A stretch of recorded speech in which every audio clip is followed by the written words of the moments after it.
Viewers, வணக்கம். Astro அரிச்சுவடியிலேருந்து உங்கள் ரேவதி தண்டபாணி பேசுகிறேன். நீங்கள் தடவையாக என்னுடைய வீடியோ பார்க்குறீங்கன்னா சப்ஸ்கிரைப் பண்ணுங்க. அப்போ தான் நான் போடுற வீடியோஸ் உங்களுக்கு உடனே கிடைக்கும்.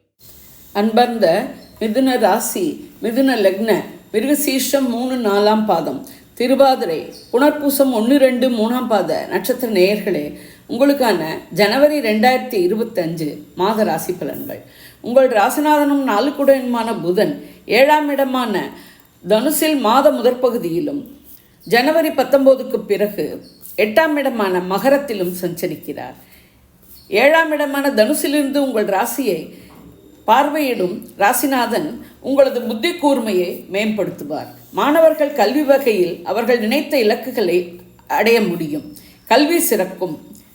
8இல் இருக்கும்போது சூரியனுடன் இணைந்து புதாதித்ய யோகம் பெறுவதால் 2ஆம் இடமான குடும்பஸ்தானத்தையும் பார்ப்பதால் குடும்பத்தில் குதூகலமும் ஆனந்தமும் இருக்கும்.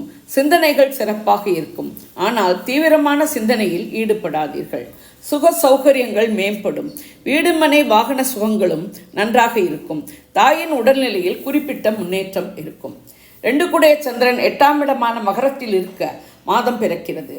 3 குடைய சூரியன் 7ஆம் இடமான தனுசில் மாத முதற்பகுதியிலும் 8ஆம் இடமான மகரத்தில் மாத பிற்பகுதியிலும் சஞ்சரிக்கிறார்.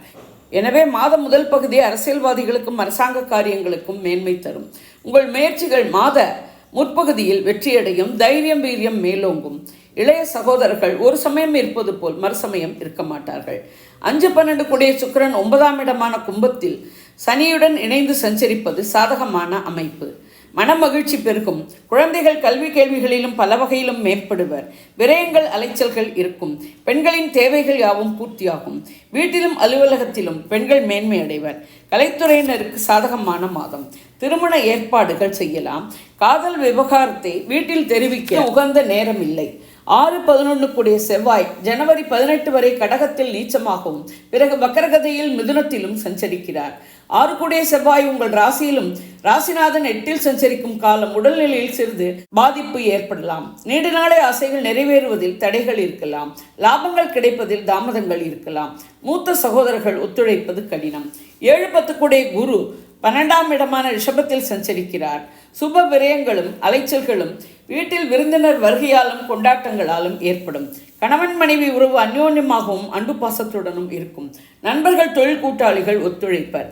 தொழில் உத்தியோகம் வியாபாரத்தில் மாற்றங்களை விரும்பினால் அதற்கான ஆயத்தங்களை செய்ய ஏற்ற மாதம். குரு பார்வை 4ஆம் இடமான கன்னி, 12ஆம் இடமான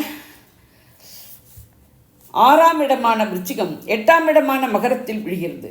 சுக சௌகரியங்கள் மேம்படும். வீடு மனை வாகன சுகங்களும் நன்றாக இருக்கும். தாயின் உடல்நிலையில் முன்னேற்றம் இருக்கும்.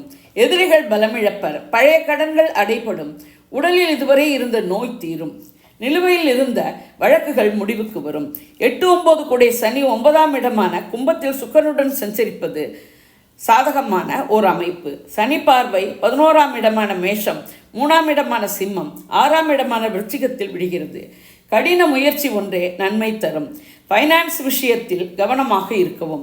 10இல் இருக்கும் மீனராகுவாலும் 4இல் இருக்கும் கன்னிக்கேத்துவாலும் ஏற்படும் குழப்பங்களும் சஞ்சலங்களும் தீர தெய்வ வழிபாடு, ஆன்மீக சிந்தனை இவற்றுடன் யோகா தியானம் போன்றவை கை கொடுக்கும்.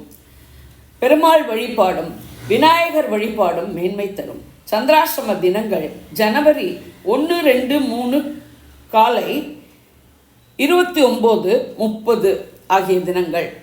சந்திராஷ்டம தினங்களில் உஷாராக இருக்கவும், பயணங்கள் புதிய முயற்சிகளை தவிர்க்கவும், வண்டி வாகனங்கள் ஓட்டும் போது கவனமாக இருக்கவும், வம்பு வழக்குகளை தவிர்க்கவும். இது ஒரு பொது பலன். வாக்கிய பஞ்சாங்கப்படி சொல்லப்பட்டுள்ளது.